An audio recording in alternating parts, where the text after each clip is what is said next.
Although the Piazza Center and the primary focus of their legislation efforts are based here at Penn State and in Pennsylvania, their impact is felt nationwide, like here at LSU.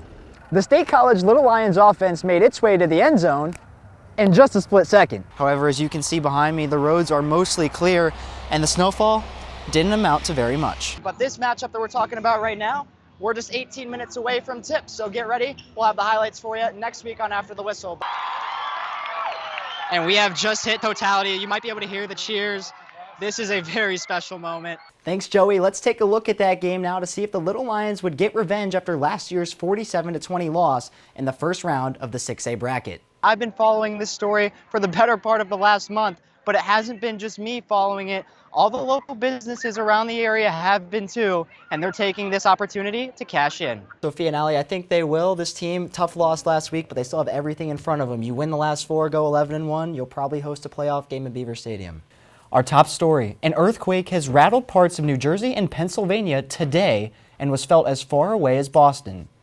A local drug treatment center is now able to provide life-saving medication free of charge to the public. But really what makes those moments incredible, it's got to be the celebrations. How do you think the celebrations shaped up this year?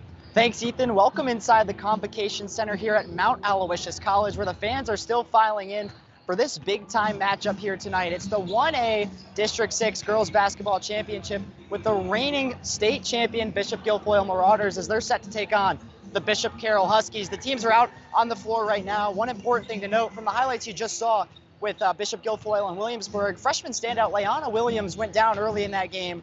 She's out warming up tonight with a knee brace on her right knee. She looks good to go tonight, would probably give me some buckets if I was out there trying to defend her. It's important to note as well that right after this matchup, St. Joseph's Catholic Academy from State College will be taking the floor. Their tip-off is set for 7:30, but this matchup that we're talking about right now, we're just 18 minutes away from tip, so get ready. We'll have the highlights for you next week on After the Whistle. But for now, we're going to send it back to the studio. Back to you guys, Ethan and Alec.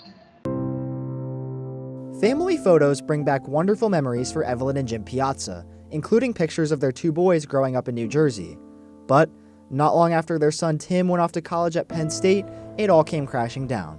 Once we got there and we met with the surgeons, I never in my wildest dreams ever thought that he was going to die. 19-year-old Tim Piazza died on February 4th, 2017 after an alcohol-fueled hazing incident at a campus fraternity house. The tragic story made national news. However, the Piazza family made a decision to try to turn that tragedy into something positive. We felt an obligation, we had to do it, because if we don't do it, who's going to do it? Tim's brother Mike was also a Penn State student at the same time, and the first person to see Tim at the hospital. When I tell Tim's story, I do it from Mike's perspective, through his eyes. And I have everybody close their eyes and imagine that this is happening to their brother. The Piazzas and their attorneys were key advocates in pushing Pennsylvania to pass what's considered to be the toughest hazing law in the United States. We've come up with a model law that we've since shopped around to other states there's only 16 states right now that have felony hazing laws, and they've all been because there was a death first. So we're just trying to get states to protect their students. Although the Piazza Center and the primary focus of their legislation efforts are based here at Penn State and in Pennsylvania, their impact is felt nationwide, like here at LSU. Kimberly Davis is a doctoral candidate in the Higher Education Administration program at LSU and serves as a data analyst for the Piazza Center. Several of our campuses have are in states that have pretty strict and robust hazing laws. And as a result of those, we heard from students that really more than any sort of institutional policy, the laws are what changed their attitudes and behaviors. 44 of the 50 states now have an anti-hazing law. In New Jersey, it was the words of a young boy that made a difference. One of Tim's best friends lived down the street from us, and his younger brother, as part of a Boy Scout project, wrote to a local state senator and said, we need to change the hazing law in New Jersey, and it was already a felony. He said, but we need to make it tougher because Tim was my friend too. The Piazza's efforts have also been influential in new federal legislation that just took effect this year. The fact that we were part of the Stop Campus Hazing Act that got passed on a federal level I think that's huge. Tim was an engineering major, and in addition to their anti-hazing work, the Piazza family began a foundation in Tim's name that holds a golf outing as a fundraiser to help achieve one of his goals. We fund prosthetics, specialized prosthetics for kids. Tim really wanted to make prosthetics, and he wanted to help kids and veterans. The family estimates they funded more than 200 kids for specialized prosthetics, including running blades or attachments to allow them to ride bikes. That makes us happy because that is something that I think carries on Tim's legacy. But no matter how much good the family does, nothing can make up for what they lost. I would say it's satisfying. Of course, you're doing some good stuff, hopefully, and making a difference, but I mean, I'd rather have my son back.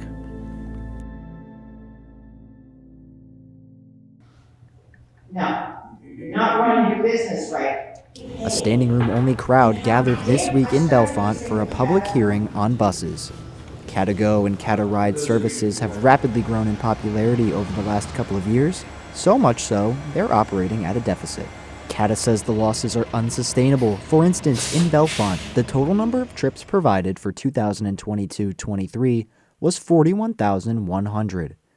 That was at a cost of almost $672,000. Even with subsidies, fares, and local matches totaling almost $450,000, that left a deficit of nearly $223,000.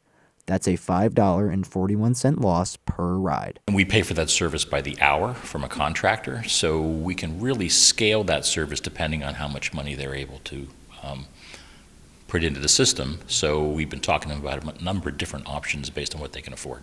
Although Cata will continue to provide service for a couple of hours in the mornings and afternoons, many of those who are affected are concerned that the new system won't provide enough options for those who are in need. The crowd at the Armory building spoke out on changes to Cata service in Bellefonte, along with Spring and Benner townships. Many voiced their concerns, told stories of Cata's importance in their daily lives, and asked questions that went unanswered. Some told us township supervisors from the 3 municipalities were not in attendance. They're not here because it doesn't affect them. And so it's frustrating.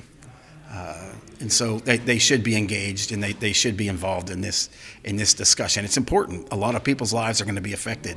However, a Spring Township representative told us he was there, but didn't have an opportunity to speak.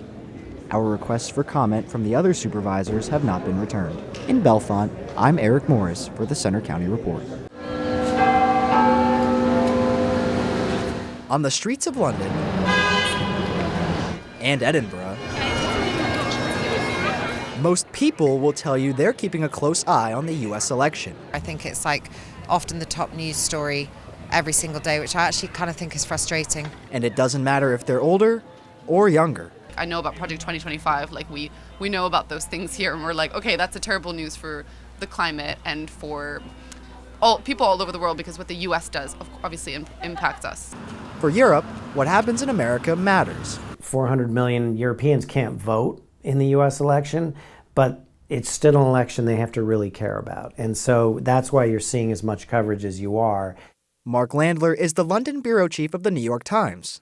Everyone in Europe understands that the outcome of the U.S. election will have direct consequences for them. The British held their own major election in July, with voters overwhelmingly tossing the conservative Tories out of office for the first time in 14 years. They say it's a part of a global anti-incumbent feeling by voters. The big theme globally is kind of throw the bums out. That's what voters all over the world in many different countries, different political systems, there's this kind of general pent-up frustration. It's a frustration many say is also building here at home. But after President Joe Biden dropped out of the race, that anti-incumbent flavor has a different taste in the U.S. I think if Biden had not withdrawn when he did, the election in the U.S. would have shaped up as a much more straight anti-incumbent election. For Kamala Harris, you slightly remove the incumbent flavor from it. Historically, the two nations have parallels with election results including Bill Clinton and Tony Blair in the 90s, as well as Donald Trump and Boris Johnson. So, what can we learn in 2024? The Labor government won by running on a platform of we'll be more competent, we'll be more steady, We won't be corrupt. We won't be erratic. I think that the Democrats are trying to do some of the same things. And so to that extent, I think that the Labor victory gives them something of a blueprint. It's a similar approach that was taken in 2020, which saw Joe Biden win the presidency. However, this time they'll have to fight the anti-incumbent trend that conservatives are campaigning on. In the United Kingdom, I'm Eric Morris for the Centre County Report.